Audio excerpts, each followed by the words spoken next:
दोस्तों, ज़मीनी जंग से बड़ी अपडेट सामने आ रही है, जहां हिजबुल्लाह ने आज अपने जंग के दायरे को बढ़ा दिया है। जहां हिजबुल्लाह ने लगातार रॉकेटों की बारिश जो है इजरायली शहरों के ऊपर की है, और हिजबुल्लाह ने एक पैगाम बेंजामिन नेतन्याहू को दे दिया आज के हमलों में, जिसे ये लग रहा था कि वो अपने मिसाइलों के हमले से Hezbollah chief Sayyed Hassan Nasrallah को शहीद कर सकते हैं। तो हिजबुल्लाह ने पैगाम दे दिया कि महफूज बेंजामिन नेतन्याहू भी नहीं रहेगा। जहां 80 से ज्यादा रॉकेट नेतन्याहू के घर के आसपास जो हैं उड़ाने का काम हिजबुल्लाह ने कर दिया है। वहीं जंग के दायरे में अगर बात की जाए तो लेबनान के बॉर्डर पर खड़े हुए हैं इजरायली सैनिक, पर अंदर कदम रखने से कतरा रहे हैं। जहां शदीद झड़पें हो रही हैं और हिजबुल्लाह ने अपने जंग के दायरे को आज बढ़ाने का काम किया है। हर एक अपडेट इस रिपोर्ट में जमीनी जंग के आपके साथ साझा करूंगा, पर सबसे पहले अपील कि पल पल न्यूज़ को सब्सक्राइब कीजिए, बेल आइकॉन दबाइए, वीडियो को ज़्यादा से ज़्यादा शेयर कीजिए, लाइक कीजिए, कमेंट कीजिए और सच्ची पत्रकारिता को बचाने के लिए चैनल को ज्वाइन कीजिए। जी हाँ दोस्तों, आज हिजबुल्लाह ने कई बड़े ऑपरेशन को अंजाम दिया है और इस ऑपरेशन से इजरायली प्रधानमंत्री बेंजामिन नेतन्याहू दहशत में आ चुका है।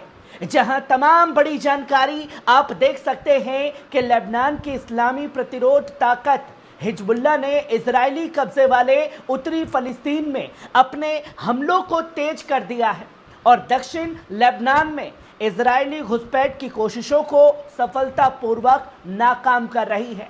ये हमले गजा और उसकी प्रतिरोधी ताकतों के समर्थन में और लेबनान की रक्षा में किए जा रहे हैं, जिससे इजराइल के बर्बर हमलों का जवाब दिया जा सके। आज सुबह 7 बजे हिजबुल्लाह के मुजाहिदीन ने उत्तरी हाइफा के क्रियोट इलाके में को रॉकेट हमलों से निशाना बनाया। इसके बाद 8:20 पर सुबह उन्होंने कब्जे वाली फिलिस्तीन शहर सफत पर एक और रॉकेट हमला किया। वहीं सुबह 9 बजे उन्होंने सासआ में इजरायली वाहनों और सैनिकों के एक समूह पर भारी मिसाइलों से हमला किया है। इसके बाद 9:15 पर हिजबुल्लाह ने किरियात शुमोना के पास इजरायली तोपखानों के ठिकानों पर दनादन रॉकेट बरसा दिए। वहीं सुबह 10:20 पर हिजबुल्लाह ने इलानिया सैन्य अड्डे को निशाना बनाया। फिर 11:24 पर उन्होंने लेबनान के कब्जे वाले कफर शुबा पहाड़ियों में इजरायली ठिकानों पर तोपखाने से हमला किया, जिसमें सीधी चोटें लगी हैं। वहीं दोपहर 12:20 पर हिजबुल्लाह ने किरियात शुमोना पर इजरायली सैनिकों के ठिकानों पर दनादन रॉकेट बरसा दिए। इसके बाद ठीक 1 बजे उन्होंने करमैल बस्ती पर एक बड़े रॉकेट हमले को अंजाम दिया।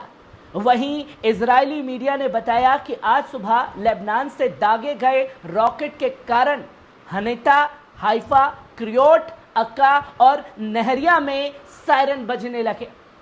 इन हमलों के बाद इजरायली मीडिया ने यह भी बताया कि हाइफा और क्रियोट के आसमान में अफरा तफरी मची हुई है। इसके अलावा गोर, बिटशान, गेशर और मिनहाइमिया में भी ड्रोन के हमले के डर से सायरन बजाए गए हैं। वहीं मर्गियोट, मस्काफ आम, डोविव, क्रियोट शुमोना, मार्गियोट, मनारा, बर आम, यारौन और सारसा, श्लोमी और करमेल में जैसे अन्य क्षेत्रों में भी सायरन की आवाज़ें गूंजने लगी। इजरायली सेना ने भी स्वीकार किया कि माइलिया यानी कि गलील में एक रॉकेट गिरा है। ये पहली बार था जब केसरिया में भी सायरन बजाए गए, जो कि तेल अवीव और हाइफा के बीच स्थित है।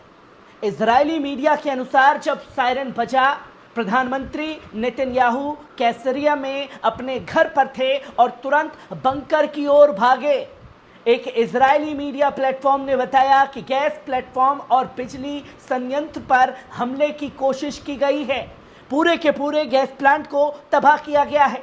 वहीं इजरायली मीडिया ने यह भी पुष्टि की कि किरियत शुमोना में लेबनान से दागी गई गोलीबारी के कारण सीधा हमला हुआ है। वहीं दक्षिण लेबनान की मीडिया संवाददाता ने बताया कि मध्यम दूरी के रॉकेट तिब्रियाज झील के उत्तर में दागे गए थे। साथ ही उन्होंने कहा कि 80 से अधिक रॉकेट आखिरी हमले में उत्तर की ओर दागे गए थे। उन्होंने ये भी बताया कि गलील क्षेत्र के इजरायली सैनिकों के जमावड़े पर रॉकेट हमले भयंकर तरीके से किए गए हैं। वहीं अल-मायदीन की दक्षिण संवाददाता ने पुष्टि की कि सुबह के समय से ही सायरन 17 बार से अधिक गूंज चुके हैं और गलील क्षेत्र के करीब 70 किलोमीटर की दूरी तक सुनाई दे रहे हैं। इजरायली मीडिया के अनुसार उत्तर के आकाश में कई निकासी हेलीकॉप्टर की उपस्थिति की सूचना भी दी गई है। इस बीच लेबनान के इस्लामी प्रतिरोध बल ने यह घोषणा की कि आज सुबह मलकिया इलाके में एक इजरायली मार्कवा टैंक को निशाना बनाया गया, जिस पर मिसाइलें दागी गईं और जिससे टैंक में आग लग गई और उसके अंदर मौजूद सैनिकों में से कुछ मारे गए और कुछ घायल हो गए। इसके अलावा सुबह 11 बजे प्रतिरोध बलों ने मारून अल रास क्षेत्र में इजरायली सेना के एक सैन्य टुकड़ी पर तोप के गोले दागे हैं, जिससे कई इजरायली सैनिक मारे गए हैं या घायल हुए हैं। अल-मायदीन के संवाददाता के अनुसार हिजबुल्लाह के इजरायली सेना के खिलाफ 7 विस्फोटक उपकरणों का इस्तेमाल किया है जब उन्होंने आगे बढ़ने का प्रयास किया।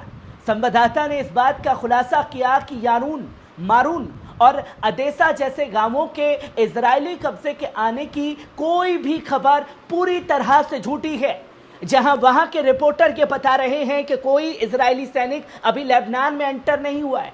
यह भी जोर देकर के कहा गया कि इजरायली सेना अब तक दक्षिण लेबनान में किसी भी स्थान पर ठोस पकड़ बनाने में असफल रही है।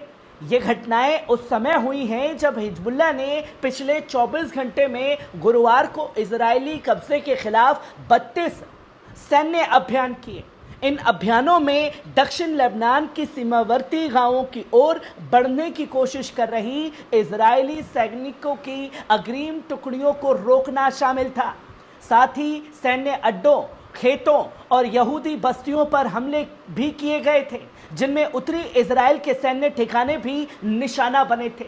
इस संदर्भ में लेबनान के इस्लामी प्रतिरोध के संचालन कक्ष ने पुष्टि की कि गुरुवार को अकेले दक्षिणी लेबनान में हुई मुठभेड़ों में 17 इजरायली अधिकारी मारे जा चुके हैं, जो कि बड़ा नुकसान लेबनान ने यानी कि हिजबुल्लाह के मुजाहिदीनों ने इजरायली सैनिकों को पहुंचाया है। और हिजबुल्लाह ने साफ तौर पर दुनिया को यह बता दिया, जंग को जंग के तरीके से लड़े जाए, आप अपनी सेना की ताकत दिखाइए, हम अपनी सेना की ताकत दिखाएंगे। और आतंकी और सेना के हमलों में सिर्फ फर्क ये है कि हिजबुल्लाह सिर्फ और सिर्फ इजरायली सैनिकों को नुकसान पहुंचा रहा है और आतंकी इजरायली सैनिक की फौज लगातार मजलूम लेबनानी लोगों को निशाना बनाने का काम कर रही है। जंग के दायरों ने कहीं ना कहीं ये साफ तौर पर बता दिया है कि हिजबुल्लाह 1 इंच भी पीछे हटने को तैयार नहीं है।